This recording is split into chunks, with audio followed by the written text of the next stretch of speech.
On episode 454 of Nintendo Switchcraft, initial thoughts on Pokemon. I know I'm late to the party, but I just started playing and I'm having fun. Switch Pro is predicted and Red Dead has been listed. Those stories and more on this episode of Nintendo Switchcraft. Hello, look! Hey, listen!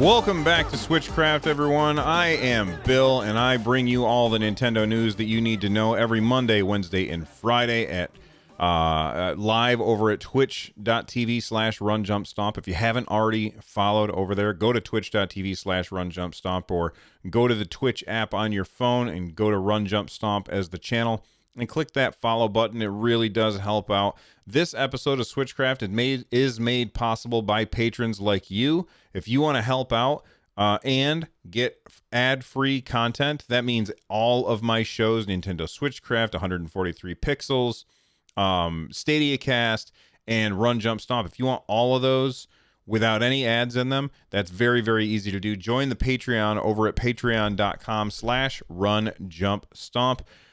Let's get started. We've got some stuff to talk about today. Pokemon. I finally have started playing Pokemon. I received it as a Christmas gift. My son and I got a double pack. He got Pokemon Shield, and well, he decided we got the double pack. It said to both of us, and I said, well, which one do you want? And he said, I want Shield. And he gave me Sword, so he and I have been playing it, and I've been having a lot of fun with it. I haven't been playing a lot because I've been currently very, very obsessed with playing Borderlands 3, which I know is not a Nintendo game, but I've been having a lot of fun with that game. But I've been playing a lot of Borderlands 3, and I just started playing Pokemon. I'm probably about, I don't know, an hour and a half into it. I'm starting to go through and battle Pokemon trainers and find Pokemon in the grass. I have to say, this game is so pretty. Like, they did a really good job. And I know that there are a lot of people out there who are like, oh, it's just the same animations or the same models from before. I really don't care. I just don't care. The game looks really good. It seems to run well on the Switch, both in docked mode and in portable mode.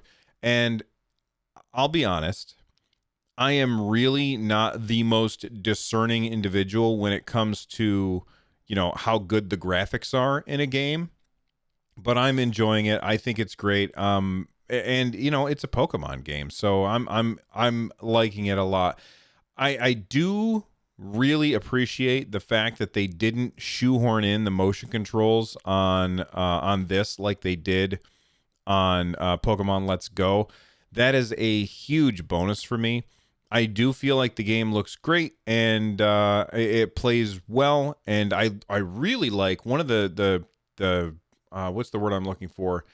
Quality of life changes that they made is when you are fighting a Pokemon, when it gets down to a certain level and you're supposed to throw a Pokeball at it. I really like that I can just hit. I have to look because I never know where the button is, but yeah, it's the X button. I really like that you can just push the X button and it throws a Pokeball. I don't have to go into a menu for it. I like that there's a button for info where I can hit the Y button, and based on how many of these of the Pokemon that I have run into, it'll tell me, oh, okay, you know this much about this particular Pokemon. I like that it tells me right on the menu, this move is effective against that enemy, or this move is not effective or super effective. Like, all of that is really good. The quality of life stuff is great. I think my son had told, because he's further than I am, he told me that the box is back, so I'm not sure if he meant that you have to go back to a town and use a computer in order to get your Pokemon out. Like in Let's Go, you could just swap them anytime you wanted, which was really awesome. He said something about the box being back, and I don't remember what he meant by that. I think I have 5 Pokemon in my party, so I don't have 6 yet, so I haven't really gotten that far in the game, but overall I'm enjoying it, and it's a Pokemon game. You know what? I'll tell you the one thing, like my experience with Pokemon is that when Pokemon came out, I was too cool for it.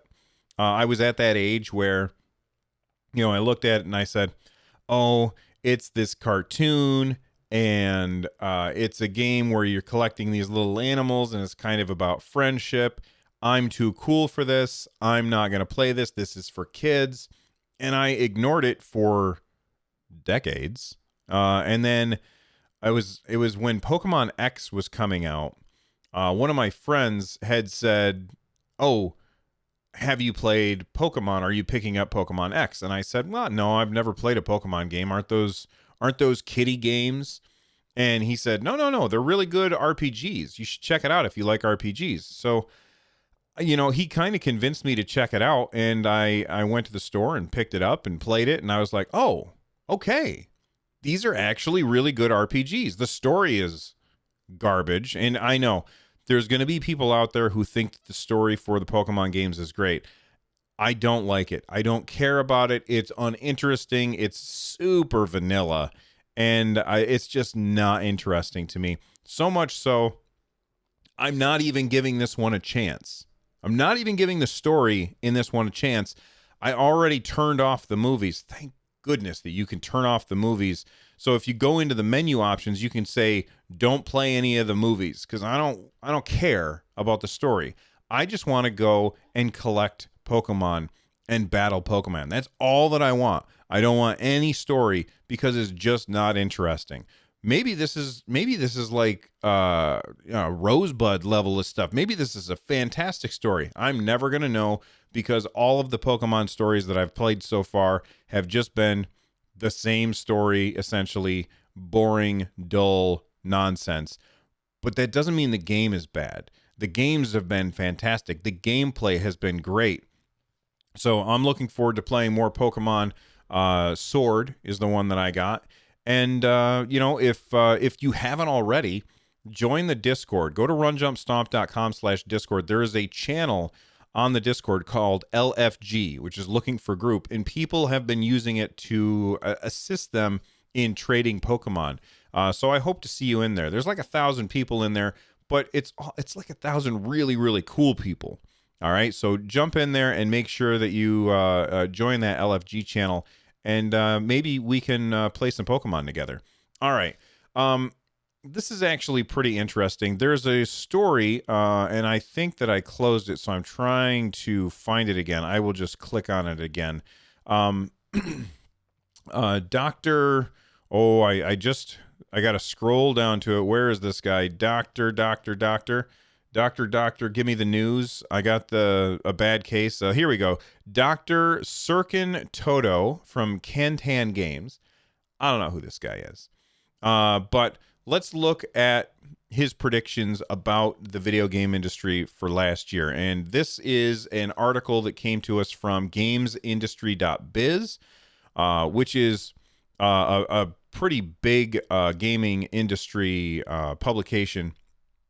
But each year, basically, they ask a bunch of analysts what do they think is going to happen in the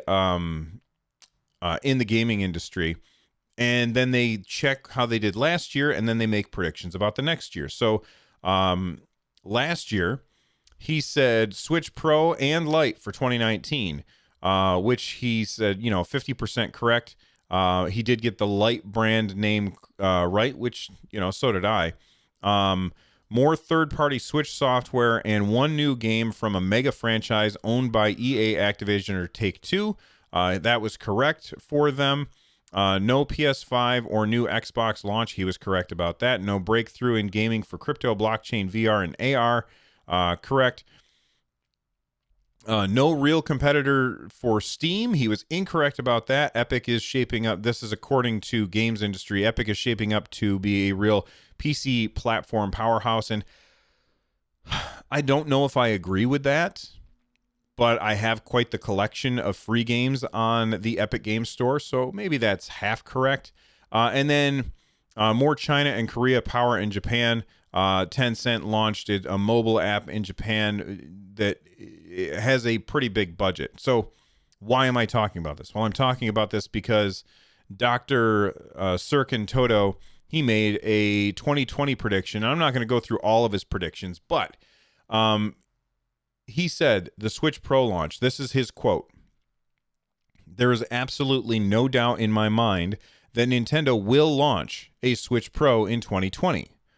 Now, first off, that was his prediction for last year.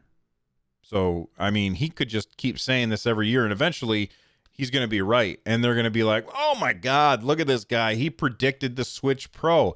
In which case, okay, maybe he did predict the Switch Pro, but I don't know that that's really that much of a prediction that Nintendo is going to bring out new hardware that is more powerful than the previous hardware. That being said, he is being pretty specific here, so I don't think he's being super general and going to be right by being vague. He says, my guess is that it's going to cost $399.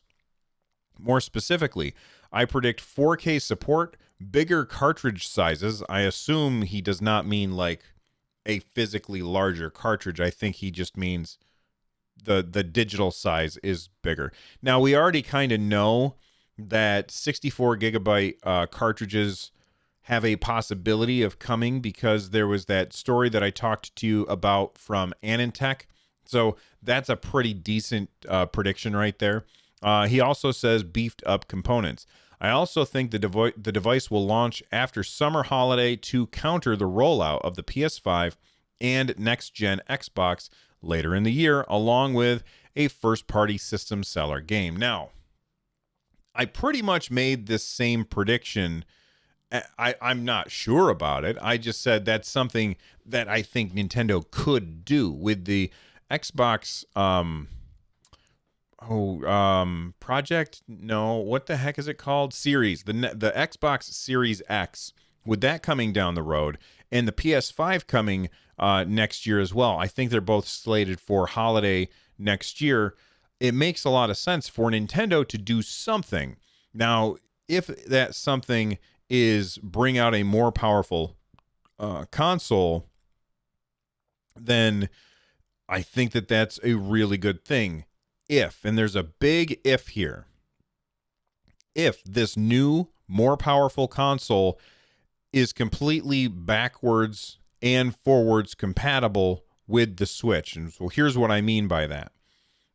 If you look at the Xbox, just the regular Xbox One that came out whatever year it did, I can't remember off the top of my head. If you look at that system, when they brought out the Xbox X or Xbox One X, when they brought that one out, it played all of the games that came out on the Xbox One, which is fantastic. And any games that were made for Xbox One had to run both on Xbox One X and Xbox One. I was really worried when that happened. I was predicting, and I was wrong about this, but I predicted that when that happened, and same thing with the PS4 and the PS4 Pro, I predicted that when that happened, that developers would they would do one of two things. Either they would completely ignore the more powerful hardware and make their games for the lowest common denominator, meaning the original Xbox One or the PS4, or the other thing that they would do is make games that would run on the new hardware, the X and the 5 Pro, and those games would run like garbage on the older systems. And that's really not been the case. That was what I predicted would happen, and I was very, very happy to be wrong about that. So I personally think that that's a good model for Nintendo to follow, where they say, look, you need to make sure that you're doing good support on both the Switch Pro and the regular Switch, and even the Switch Lite. And I think that that makes a lot of sense. I have predicted that the big way that Nintendo is going to combat the coming new platforms is to launch Breath of the Wild 2 next holiday season, or maybe even a little earlier. It makes sense. I mean, what he's saying here in this makes a lot of sense. But for them to launch that opposite these other systems, because it's an incredibly popular game. It was the second most played game on Nintendo Switch this last year in 2019, which is pretty amazing considering the game came out in 2017. So overall, do I think that this guy's prediction holds weight? I think it's definitely a possibility. It really is. I think it would make a lot of sense for Nintendo to bring out a Switch Pro. Would I upgrade? I don't know. I don't know if I would upgrade. It really depends on how much it is. I mean, $400 is a pretty significant chunk of change. Although, as somebody who does this as like my side gig, it's kind of important that I have this stuff to talk about. You know what I mean? So it's a possibility that I would end up picking up one of these things just so I could talk about it on the show, or at least that's how I would justify it to my wife, who, thank goodness, does not listen to the show. And if you talk to her, don't tell her. All right. That being said, jokes aside, I do think that it would be good for Nintendo to do this, if for no other reason than when developers design games for the other systems, it's easier for them to port down to the Switch Pro than all the way down to the Switch. Now, that makes me nervous because I worry about games coming to the Nintendo Switch as a platform, but really only running on the Switch Pro. Now, this has happened before. Nintendo, in fact, did this with the 3DS. They brought out the new Nintendo 3DS XL, and I bought that, and you had to have that game in order to play Xenoblade Chronicles on the 3DS. So Nintendo's done this before. Maybe they'll do it again. I feel like Nintendo tends to get away with things a little more than the other players in the industry because they make portable hardware, which I guess is seen as a little more disposable. I don't know. Let me know what you guys think. If you're watching on YouTube, use the comment section down below or get a hold of me on Twitter at RunJumpStomp. All right.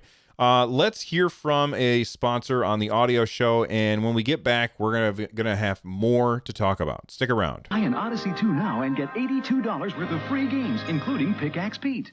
All right. I was looking around on the internet, and I saw, like, last time I talked about this, last episode, in fact, I talked about the idea that somebody had seen a texture for a Nintendo Switch Pro controller in Red Dead Redemption 2's like source files or something. And so, of course, speculation started that we're getting Red Dead Redemption 2 on Nintendo Switch.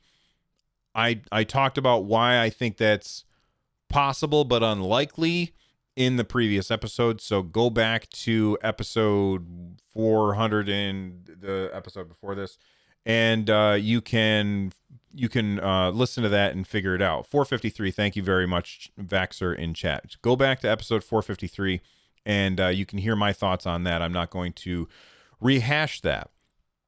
Now, later on that day, actually, I think it might have been right after I posted the episode. I could be wrong, but Red Dead Redemption 2 was listed on a website for Nintendo Switch. This comes to us from the website Nintendo Smash.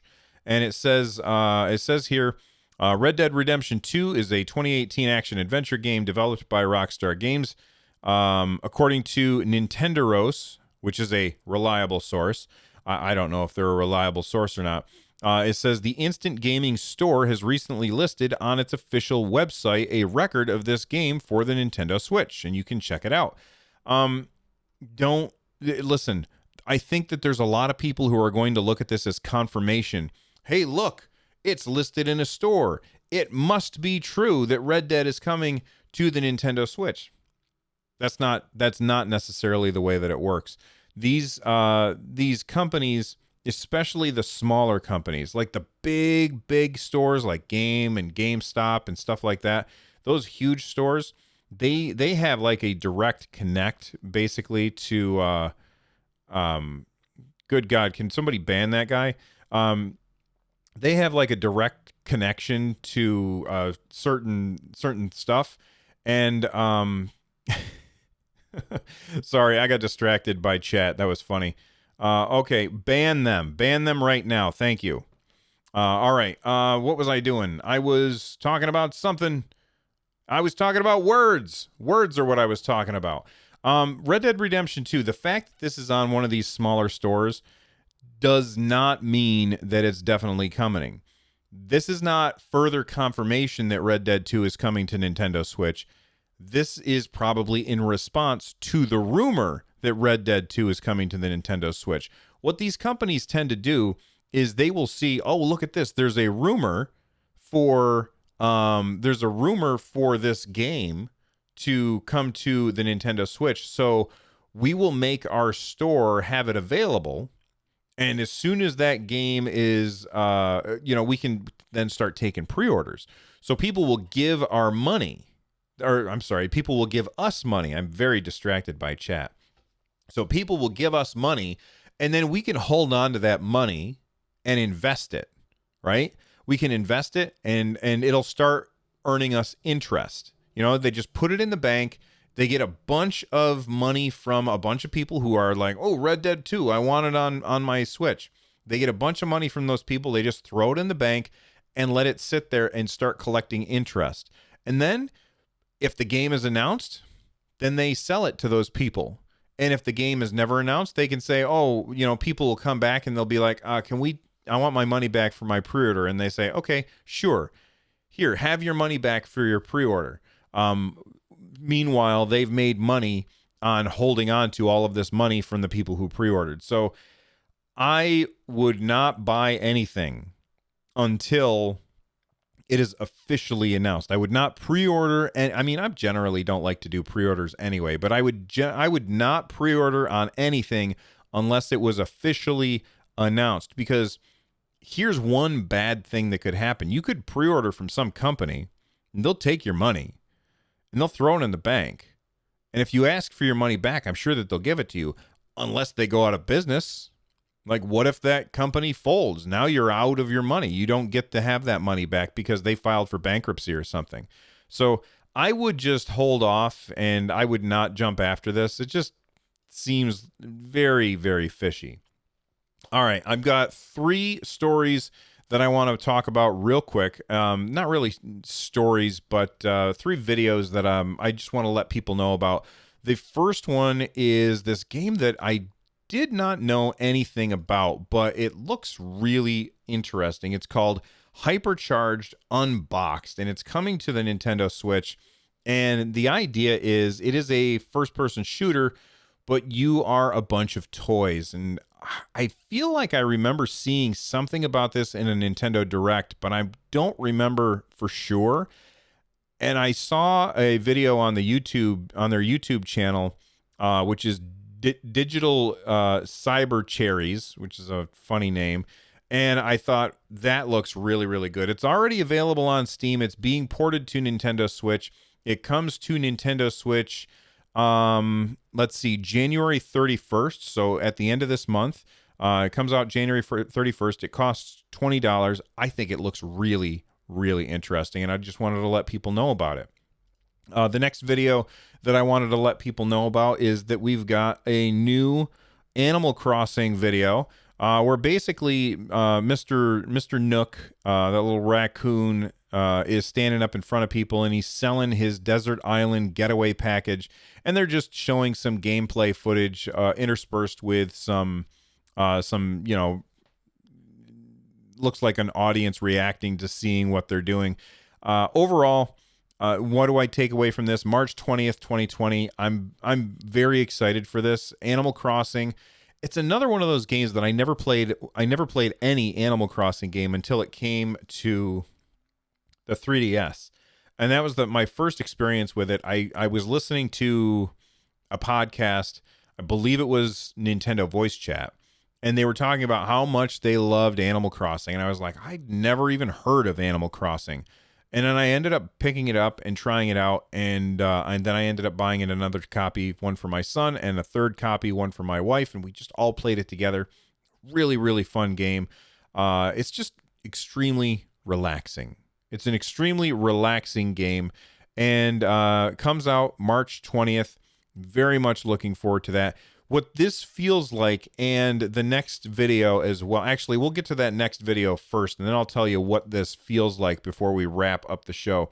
The next video that was posted by Nintendo UK is Dr. Kawashima's, sorry about the name, Dr. Kawashima's brain training for Nintendo Switch. So this is an old 3D or DS title where you would do these things that are supposed to just keep your brain fresh. You know, you practice, math stuff and how quickly you can remember things. We've talked about this being on the show before, or I've talked about this game on the show before, the fact that it's coming to Nintendo Switch. And I think that this is awesome, and I think that I'm going to pick this up. I think that this is the kind of game that I would have a lot of fun with. Now, these other, this video and then the Animal Crossing video, what these feel like to me is this idea that Nintendo is trying to get some of this information out ahead of a Nintendo Direct. I hope that makes sense. I feel like they're like, okay, these are things that we already know about.